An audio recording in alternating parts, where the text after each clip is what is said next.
ശബ്ദങ്ങളുടെ ഒരു മഹാസാഗരമാണ് ഈ ലോകം. എന്നാൽ ഈ തിരമാലകൾക്കടിയിൽ ഒരു അഗാധമായ ശക്തി ഒളിപ്പിച്ചു വെച്ചിരിക്കുന്നു: നിശബ്ദത. വാക്കുകൾക്ക് ഒരു ലോകം പണിയാനും അതുപോലെ തകർക്കാനും കഴിയും. പക്ഷേ മൗനത്തിനോ നമ്മുടെ ഹൃദയത്തിന്റെ ഏറ്റവും ഉള്ളറകളിലേക്ക് ഇറങ്ങിച്ചെന്ന് നമ്മെ സൗഖ്യമാക്കാനും കഴിയും. ചില ആളുകൾ പറയാറുണ്ട്, വാക്കുകൾക്ക് ശരിക്കും ദേഹോപദ്രവം ഏൽപ്പിക്കാൻ കഴിയില്ലെങ്കിലും അത് നമ്മുടെ മനസ്സിനെ വല്ലാതെ വേദനിപ്പിക്കുമെന്ന്. വാക്കുകൾക്ക് നമ്മളെ ശക്തരാക്കാനും കഴിയും. എന്നാൽ നമ്മൾ ഒന്നും ആലോചിക്കാതെ സംസാരിച്ചാൽ അത് നമ്മളെ തന്നെ ദുർബലരാക്കുകയും ചെയ്യും. ശരിയായ സമയത്ത് നല്ല രീതിയിലും വിവേകത്തോടെയും സംസാരിക്കുന്നത് നമ്മളെ വിജയത്തിലേക്ക് നയിച്ചേക്കാം. എന്നാൽ ദയയില്ലാതെയും തെറ്റായ സമയത്തും സംസാരിക്കുന്നത് നമ്മുടെ ജീവിതം കൂടുതൽ ബുദ്ധിമുട്ടിലാക്കും. അതുകൊണ്ടാണ് നിശബ്ദതയ്ക്ക് ഇത്രയധികം പ്രാധാന്യമുള്ളത്. അത് നമ്മുടെ മനസ്സിനെ ശാന്തമാക്കാൻ സഹായിക്കും. നമ്മുടെ വികാരങ്ങളെക്കുറിച്ച് ആലോചിക്കാനും നമ്മളുമായിട്ടും മറ്റുള്ളവരുമായിട്ടും ഒരു നല്ല ബന്ധമുണ്ടാക്കാനും സഹായിക്കും. അതുകൊണ്ട് ഇന്ന് ഞാൻ നിങ്ങളോട് ഒരു കഥ പറയാൻ ആഗ്രഹിക്കുകയാണ്. നമ്മുടെ ഈ ബഹളമയമായ ലോകത്ത് നിശബ്ദതയുടെ വിലയെക്കുറിച്ച് ഒരു കഥ. അപ്പോൾ നമുക്ക് കഥയിലെ സന്ദേശം കണ്ടെത്താൻ ശ്രമിക്കാം. ഒരിക്കൽ ഒരു രാജകുമാരൻ ഉണ്ടായിരുന്നു. അവൻ എപ്പോഴും ക്ഷീണിച്ചും സങ്കടപ്പെട്ടും ഒരു സമാധാനവുമില്ലാതെയും ഇരുന്നു.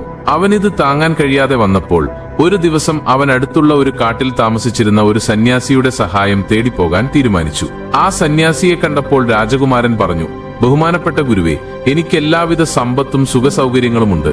പക്ഷേ എന്റെ മനസ്സ് വല്ലാതെ അസ്വസ്ഥമാണ്. എനിക്ക് ഒട്ടും മനസമാധാനം കിട്ടുന്നില്ല. ദയവായി ഈ അസ്വസ്ഥമായ മനസ്സിനെ മാറ്റാൻ എന്നെ സഹായിക്കൂ. സന്യാസി ആ വിഷാദിച്ചിരിക്കുന്ന രാജകുമാരനെ നോക്കി മറുപടി പറഞ്ഞു, എല്ലാ ഉത്തരങ്ങളും നിന്റെ ഉള്ളിൽ തന്നെയുണ്ട്. അത് കണ്ടെത്താൻ കാത്തിരിക്കുകയാണ്. എനിക്ക് നിന്നെ വഴി കാണിക്കാൻ മാത്രമേ കഴിയൂ. പക്ഷേ നീ ഒരു എതിർപ്പും പറയാതെ എന്റെ നിർദ്ദേശങ്ങൾ അനുസരിക്കണം.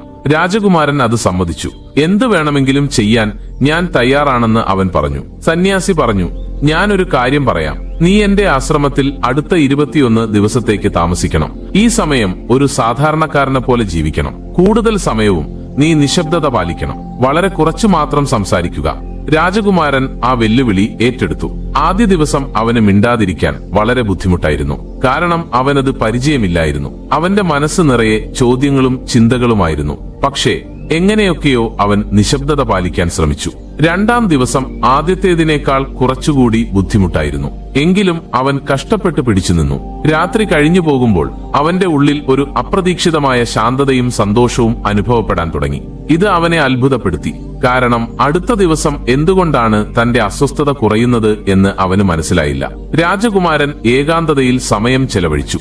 അവൻ പ്രകൃതിയെ നോക്കി. പൂക്കൾ, ആകാശത്തിലെ മേഘങ്ങൾ, ചെടികൾ, പക്ഷികൾ. അവൻ തന്റെ ചുറ്റുമുള്ള പ്രകൃതിയുടെ ഭംഗി ശരിക്കും ആസ്വദിച്ചു. 2 ആഴ്ച കഴിഞ്ഞപ്പോൾ അവന് തന്റെ ചുറ്റുമുള്ള പ്രകൃതിയെ ശ്രദ്ധിക്കാനും അതിനോടൊരു ബന്ധം തോന്നാനും തുടങ്ങി. അവന്റെ മനസ്സിലെ എല്ലാ ചിന്തകളും ഭാവനകളും പതിയെ മങ്ങാൻ തുടങ്ങി. അവന് വളരെ ശാന്തവും സമാധാനപരവുമായി തോന്നി. 5-ാം ദിവസം അവന്റെ കണ്ണുകൾ തനിയെ അടഞ്ഞു. അവൻ ഒരു ആഴത്തിലുള്ള ധ്യാനാവസ്ഥയിലേക്ക് എത്തിച്ചേർന്നു. കഴിഞ്ഞ ഒരാഴ്ച അവൻ ആഴത്തിലുള്ള ധ്യാനത്തിൽ ചെലവഴിച്ചതിനു ശേഷം രാജകുമാരന് ഒരു വലിയ ആന്തരിക സമാധാനം അനുഭവപ്പെട്ടു. അവൻ ഗുരുവിന്റെ അടുത്തേക്ക് ചെന്ന് അദ്ദേഹത്തിന്റെ മുന്നിലിരുന്നു. ഗുരു അവന്റെ മുഖത്തെ ആഴത്തിലുള്ള മാറ്റം ശ്രദ്ധിച്ചു. അവന്റെ നിശബ്ദതയെ ഭേദിച്ച് ഗുരു ചോദിച്ചു, രാജകുമാര. രാജകുമാരൻ പറഞ്ഞു, ഗുരു, നിങ്ങളുടെ ഉപദേശങ്ങൾക്ക് ഞാൻ നന്ദി പറയുന്നു. എന്റെ അസ്വസ്ഥതയുടെ യഥാർത്ഥ കാരണം എനിക്കിപ്പോൾ വ്യക്തമായി മനസ്സിലായി.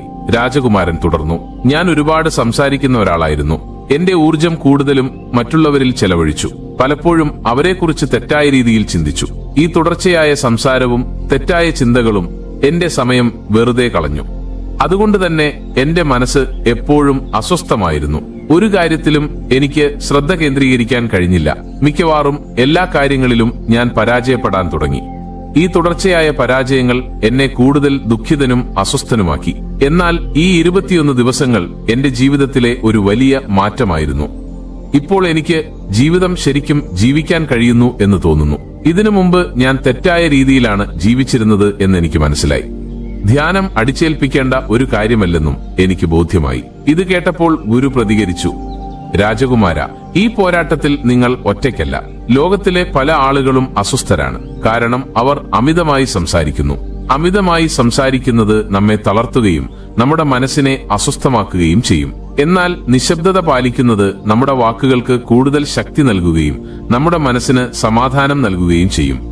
നമുക്ക് തന്നെയും മറ്റുള്ളവർക്കും ആവശ്യമുള്ളതും പ്രയോജനകരവുമായ സമയത്ത് മാത്രം സംസാരിക്കുന്നതാണ് ഏറ്റവും നല്ലത് എന്ന് നമ്മുടെ ജീവിതത്തിൽ കണ്ടാൽ ലോകത്തിലെ പലരും മാനസിക അസ്വസ്ഥത അനുഭവിക്കുന്നുണ്ടെന്ന് നമുക്ക് മനസ്സിലാകും.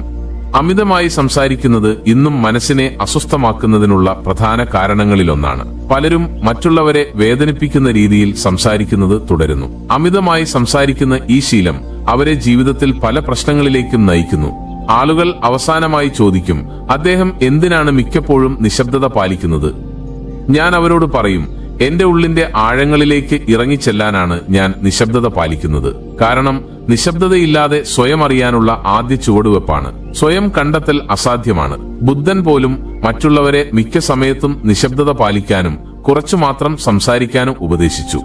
അധികം സംസാരിക്കുന്നത് ആളുകൾ നിശബ്ദരാകുമ്പോൾ നഷ്ടപ്പെടുന്ന ശാരീരികവും മാനസികവുമായ ശക്തി വീണ്ടെടുക്കാൻ സഹായിക്കും.